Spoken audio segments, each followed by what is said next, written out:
Buenos días para todos. El día de hoy vamos a hablarles sobre los diferentes elementos condicionantes en el estilo del aprendizaje. Nuestros nombres son Laura Maestre, Sandra Lorena Gil, Julianela Valencia y Sandra Milena Valencia.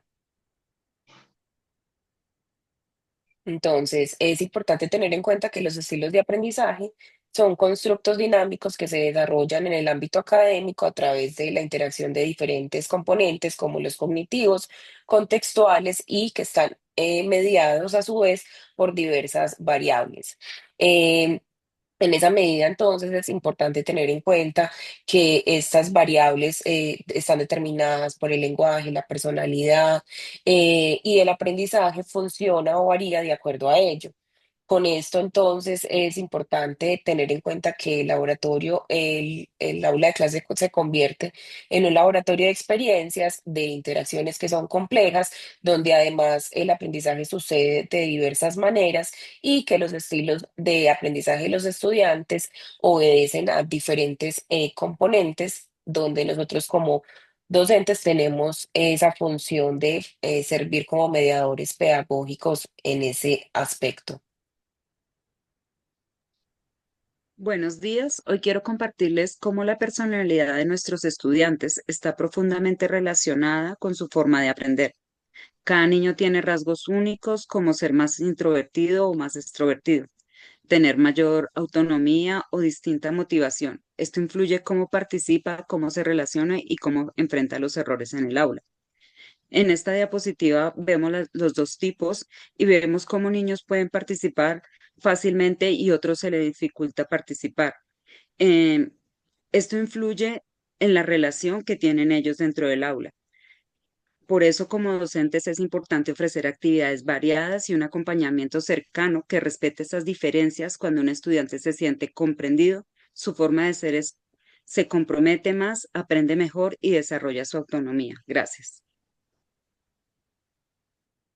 Muy buenos días. Hoy voy a presentarles el tema El lenguaje del pensamiento, basado en la obra del lenguaje y pensamiento de Beatriz Borjas. En primer lugar, es importante comprender que el lenguaje no es simplemente un medio para expresar lo que ya pensamos. Según Borjas, existen distintas posturas. Una sostiene que el lenguaje es el signo del pensamiento. Eso quiere decir que primero pensamos y luego lo expresamos con palabras. Sin embargo, otras posturas plantean que el lenguaje es el vehículo del pensamiento porque no solo comunica ideas, sino que también las organiza y las hace posibles.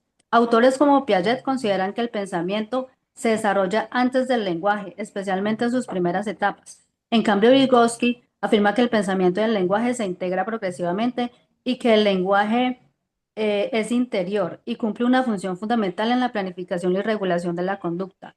Además, la teoría del relativismo lingüístico señala que la lengua que hablamos influye en la manera como percibimos y organizamos la realidad.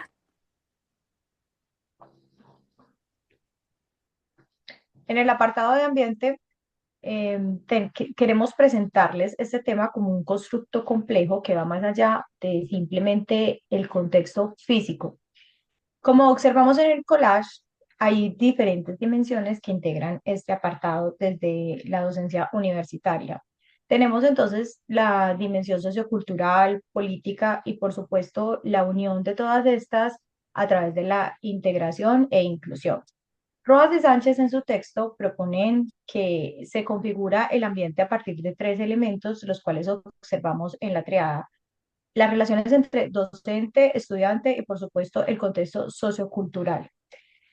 Por eso es que no se habla de un único saber dentro del aula de clases, sino que el saber surge a partir de la discusión de todos estos individuos y un pensamiento reflexivo. En cuanto al apartado de imágenes, Rigo es muy claro al decir que la imagen no debe ser vista netamente como un elemento decorativo. Allí tenemos una tabla comparativa donde vemos que las imágenes que simplemente ilustran al decorar no generan mediación pedagógica y en cambio las que sí generan mediación pedagógica pues tienen una interpretación, ven o realizan, problematizan realidades sociales, son formativas, llevan a la reflexión, al análisis y permiten una verdadera mediación pedagógica. Para una mayor ilustración, exponemos un ejemplo donde en un seminario de historia contemporánea observan esta imagen a la vez que dialogan qué demandas sociales y políticas expresan la movilización y cómo se puede dialogar con el contexto actual, conllevando a la criticidad y a la reflexión de los jóvenes con una imagen que obviamente activa sus aprendizajes previos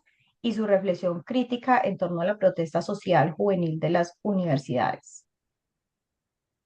Bueno, entonces, para concluir, es importante tener en cuenta que el aprendizaje se constituye como un fenómeno que es multidimensional y que está mediado por dimensiones como el lenguaje, la personalidad, el contexto y todos los sistemas de representación simbólica. Esos estilos pueden modificarse desde la experiencia, lo que lleva al maestro a tener diferentes herramientas y a considerar la importancia de los estilos de aprendizaje como elementos que son claves en el proceso educativo, sirviendo así como actores pedagógicos de este proceso de aprendizaje y responder a esas demandas y a esos desafíos pedagógicos a los que estamos implicados actualmente. Y finalmente, estas son las referencias con las que trabajamos en este trabajo. Muchísimas gracias.